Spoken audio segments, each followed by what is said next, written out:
Hi friends, இப்போ நம்ம மகாநதி பார்க்க போகிறோம். மகாநதியில் வந்துட்டு அதாவது நம்ம ராகினி இருக்காங்களே, அவங்க வந்து வீட்டை சுற்றி பார்த்துட்டு இருக்காங்க. அந்த டைம் பார்த்து அடுத்தவங்க ரூம்குள்ளே போகக்கூடாதுங்கிற மேனஸே தெரியலையாட்டுக்கு அந்த பொண்ணு இவ்வளோ பெரிய பொண்ணாக இருக்குது, ரூம் நல்லா இருக்குன்னு பார்த்துட்டு இருக்கு. யார் ரூமை பார்க்குதுன்னு பார்த்தா நம்ம காவேரி ரூமை சுற்றி பார்த்துட்டு இருக்காங்க. என்னம்மா இது இவ்வளோ கேவலமாக இருக்குது நீங்கன்னு சொல்லிட்டு கண்ணா பின்னான்னு திட்டிவிட்டாங்க. நீ முதல்ல இந்த வீட்டுக்கு வரியான்னு பார்க்கலாம், முதல்ல கிளம்புடின்னு சொல்லிட்டாங்க. நீ ஓவர் டென்ஷன் ஆகிடாதம்மா, உனக்கு இந்த வயசுலேயே பிபி வந்துருமா, அந்த பொண்ணுக்கு கொஞ்சம் கூட அறிவு இல்லைம்மா அப்படிங்கிற மாதிரி தான் இருந்தது. அதுக்கப்புறமா எல்லாரும் வெளியே போயிட்டாங்க. வெளியே போனதுக்கப்புறமா நம்ம காவேரியோட குடும்பம் கிளம்புறேன்னு சொல்லிட்டு அவங்க சொல்லிட்டாங்க. அது மட்டும் இல்லைங்க, நம்ம எல்லாரும் சேர்ந்து ஃபேமிலியாக ஃபோட்டோ எடுக்கவே இல்லைல்ல அப்படின்னு சொல்லி கேட்க மாற்றி மாற்றி செல்ஃபி எடுக்கிறாங்க. இங்கே நல்லா இருக்கா அங்கே நல்லா இருக்கான்னு பாட்டி நின்று எடுக்கிறாங்க.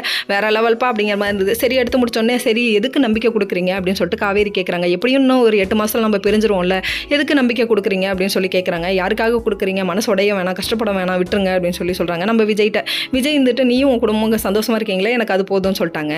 இதெல்லாம் ஒரு பக்கம் இருந்தாலும் அதாவது நிவீனுக்கு ஒன்றுமே புரியலைங்க. காவேரியை வந்து நம்ம கூட சேர்த்து வைக்கிறேன்னு சொல்லிட்டு இவர் ஏன் இப்படி பண்ணுறாரு அப்படின்னு அவரு ஒரு பக்கத்து யோசிச்சுட்டு இருக்காங்க.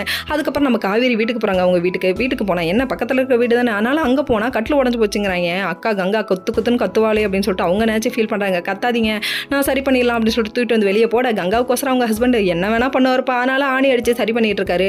சரிப்பா பார்த்துக்கலாம்ப்பா அப்படிங்கிற மாதிரி ஆயிடுச்சு. மறுநாள் விடியுதுங்க. வாலண்டரியாக என்ட்ரி ஆகுறாங்க நம்ம பசுபதி. அதுக்கப்புறம் என்ட்ரி ஆகி வீட்டில் உள்ள எல்லாரையும் பார்த்துட்டு வெளியில் வராங்க. வெளில வந்தோடனே நம்ம காவேரியை பார்த்தோன்னே என்ன சொல்கிறாங்க, நீ வந்துட்டு எப்படி சந்தோஷமாக இருக்கேன்னு பார்க்கலாம், நானும் என் பொண்ணும் ஒன்று நிம்மதியாக வாழ விட மாட்டோம் டைலாக் அடிக்கிறாங்க. டேய் யாருடா நீ, முதல்ல உன் பொண்ணு இங்கே வராலான்னு பார்ப்போம், நிச்சயமே நடக்காதுடா, நீ நினைக்கிறது இந்த ஜென்மத்தில் நடக்கவே நடக்காது தம்பி அப்படின்னு சொல்கிறாங்க. நடக்குதா இல்லையான்னு வெயிட் பண்ணி பார்ப்போம்னு சொல்லிட்டு 2 பேரும் மாற்றி கூட்டுக்கிறாங்க.